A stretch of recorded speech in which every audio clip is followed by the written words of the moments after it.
este vídeo vamos a ver cómo conectar el Machine Simulator con el TIA Portal a través del PLC Synatrace.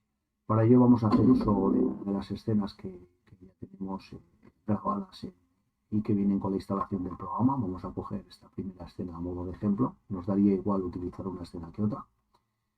Y cuando se cargue la escena, si tenemos el programa ejecutando en la opción de que no sea full screen la pantalla, es decir, vemos que tenemos una ventana, lo que tenemos que hacer es maximizar la ventana, darle al botón de maximizar para que se nos vea la parte inferior todas las opciones que tenemos. Empezando por la izquierda vemos que nos viene un pilotito que se pondrá en rojo o en verde en función de si tenemos conexión con el PLC, ya veremos luego cuando tengamos conexión que esto estará en verde. Nos vendrán tres botones que nos van a servir para poner la CPU en stop, ponerla en start o resetear el PLC desde aquí, sin necesidad de hacerlo desde el TIA Portal ni desde el PLC Synatrace. Y luego en la parte central tenemos el botón principal con el que vamos a hacer la configuración del driver, el que pone yo. Luego hay otros 4 botones más que nos van a servir para ver qué entradas y salidas tiene esta escena, para resetear la máquina y el PLC y para volver al programa principal del Machine Simulator por si queremos cargar otra escena o si queremos hacer una escena. Nosotros vamos a ir a IO Drivers y en IO Drivers simplemente tendremos que seleccionar el driver que vamos a utilizar. En el caso de Siemens utilizaremos el que viene definido como Siemens PLC. Le daremos y automáticamente veremos que esta escena dispone de 2 señales de entrada y 2 señales de salida para trabajar con ella.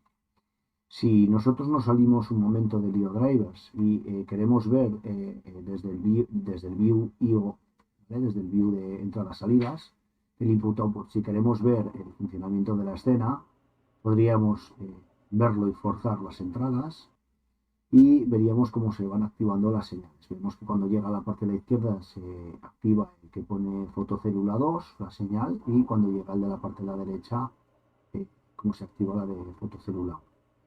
En cualquier caso, la escena tendrá las entradas y salidas que corresponda, eso es indistinto para cómo se va a hacer la conexión. Quitamos el view y aquí no se va a quedar, a diferencia de en factoría, yo que sé que podía quedar forzado los elementos, aquí no se queda forzado ninguna entrada-salida, de forma que no vamos a correr el problema, o no vamos a tener el problema, no vamos a correr el riesgo de saber si hemos dejado forzado una entrada. Ahora, cuando configuremos el driver de Siemens, nos va a aparecer esta ventana y en esta ventana tendremos que definir varias cosas.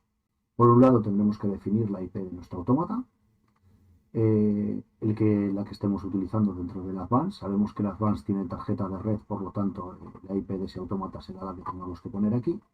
Y luego siempre dejaremos por defecto el rack 0 y el slot 1 para los automatas 1500 y los 1200. Como el Advance solo nos simula los 1500, pues lo dejaremos así sin tocar.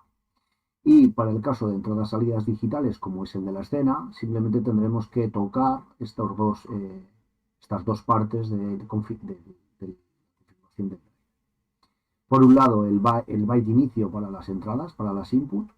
El byte inicio lo hemos dejado configurado en el 0 y qué longitud de bits queremos utilizar. Lo mínimo que nos permite el driver sería un byte, es decir, 8 bits. En este caso sería desde la I0.0 hasta la I0.7. Si queremos utilizar la dirección 10 y queremos mandar 16 bits, pues pondríamos 10. Esta sería la configuración que haríamos. Esto va a depender del autómata que tengamos y nos tendremos que fijar que el byte inicio, tanto para las entradas como para las salidas, no se solape nunca con ninguna de las entradas y salidas reales que tenga nuestro PC. En el ejemplo hemos utilizado una CPU de un 1500 que no tiene entradas y salidas, por lo tanto nos va a dar igual qué dirección utilizar. Pero si aquí utilizásemos una CPU de las compactas, tendríamos que tener cuidado y nos tendríamos que fijar dentro del PLC, nos tendríamos que fijar en qué direcciones de entradas-salidas se ha utilizado, en este caso tenemos todo esto libre, para no colisionar con el drive. En el momento en el que no colisionemos, esto ya lo tendríamos listo, le daríamos al OK y en el programa ya solo nos quedaría cablear las señales. Voy a, con el botón izquierdo, arrastrar las señales de los dos sensores. En este caso he hecho el cambio de la fotocélula 1 a la I01 y de la 2 a la 00, porque el programa la primera vez este sensor lo confundí, la 2 con la 1 y la 1 con la 2, por lo tanto haciendo el cambio aquí no tengo que hacer el cambio en el programa. Y las salidas pues quedan en la 0 y el retroceso en la 1. Hecho esta configuración, por parte del Machine Simulator no tendríamos que hacer nada más, simplemente le daríamos a conectar y salir. No lo voy a hacer porque no tengo el PLC Sin Advance funcionando, de forma que antes de darle vamos a arrancar el PLC Sin Advance y vamos a arrancar un automata nuevo en ese PLC Sin Advance. Cambiaremos el conmutador para hacer la carga a través de la tarjeta virtual y esto lo podremos poner en local o en Ethernet, nos va a dar igual en el caso de estar trabajando en un solo equipo. Y voy a arrancar un automata en la 192.168.01 con la máscara de red que utilizamos siempre de clase C. Voy a arrancar ese automata y mientras se arranca el automata nos quedaría la configuración en vez de el Machine Simulator en el TIAPortal. Ya tengo el PLC arrancado, de forma que ahora en el TIAPortal simplemente hay que hacer dos cosas.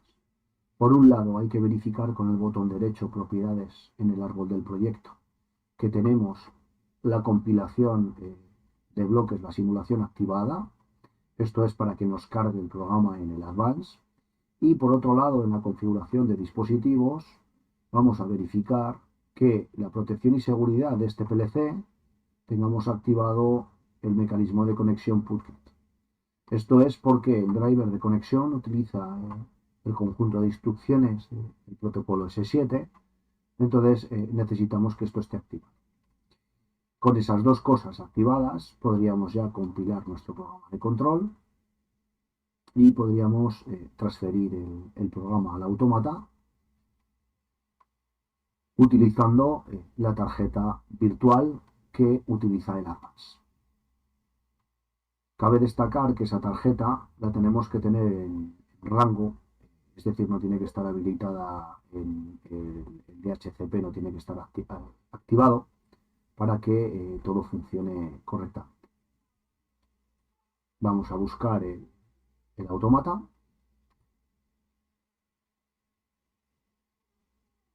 Una vez que ha encontrado el autómata, vamos a proceder a hacer la carga y veremos que mientras está haciendo la carga, en la pantalla final nos va a preguntar si queremos ponerlo en marcha. Le vamos a dar que sí. Le vamos a decir que arranque el módulo, de forma que el autómata se pondrá a parpadear y ya lo tendremos arrancado.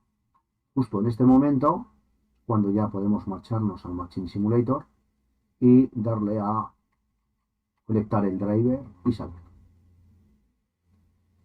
Ya tenemos el driver conectado, vemos que está en verde. Tendremos que vigilar que esto a veces pierde la conexión. Vamos a poner la mitad de pantalla. Y ahora para probar la escena tenemos una pequeña pantalla realizada que voy a simular. Simplemente porque la escena no tenía los botones de marcha y paro, es decir, no tiene un cuadro y lo hemos hecho desde una pantalla. Mientras se va cargando la pantalla, cabe destacar una diferencia que iremos viendo en vídeos de esta unidad didáctica. Vemos que realmente aquí tenemos dos cintas transportadoras porque vemos que hay dos motores. Sin embargo, la salida es única. En Factory IO tendríamos que haber utilizado dos salidas para activar las dos cintas a la vez, tanto en el avance como en el retroceso, pero una de las características del Machine Simulator es que nos permite que una única salida active varios elementos. Eso ya estaría programado en la escena y el que ha hecho la escena pues así lo ha hecho. Vale. Destacar también que esta pantalla que hemos hecho en el panel de control casi seguro tengáis que modificar o se tenga que modificar la PGPC porque de normal nosotros si tenemos el HMI funcionando con el PLC SIM normal lo tendremos aquí, lo tendremos en PLC SIM TCP/IP Auto. Entonces la pantalla intenta escribir en el PLC SIM. Como ahora tenemos el PLC SIM Advance, para que la pantalla pueda escribir en este autómata, tenemos que utilizar el driver de la tarjeta de red virtual del PLC SIM en TCP/IP-AUT. Y si tuviésemos la pantalla en simulado pero un autómata en real, entonces tendríamos que utilizar la tarjeta de red física en TCP/IP. Dicho esto, le vamos a dar a aceptar porque tenemos el driver bien, y lo que veremos es que cuando le demos a marcha arrancará y este sensor se activa. Vemos que en la pantalla nos marca que está en retroceso la cinta, y cuando llegue a este sensor, este aquí lo marcará. Vemos que se ha activado durante un momento y ya la pone ahora. Entonces el vídeo simplemente tenía por objetivo el ver cómo se configura el driver de Machine Simulator para trabajar con el ADAS. A partir de ahí, vídeos posteriores, pues iremos haciendo distintos programas y distintas escenas para ir comunicando y viendo las posibilidades que tiene este programa.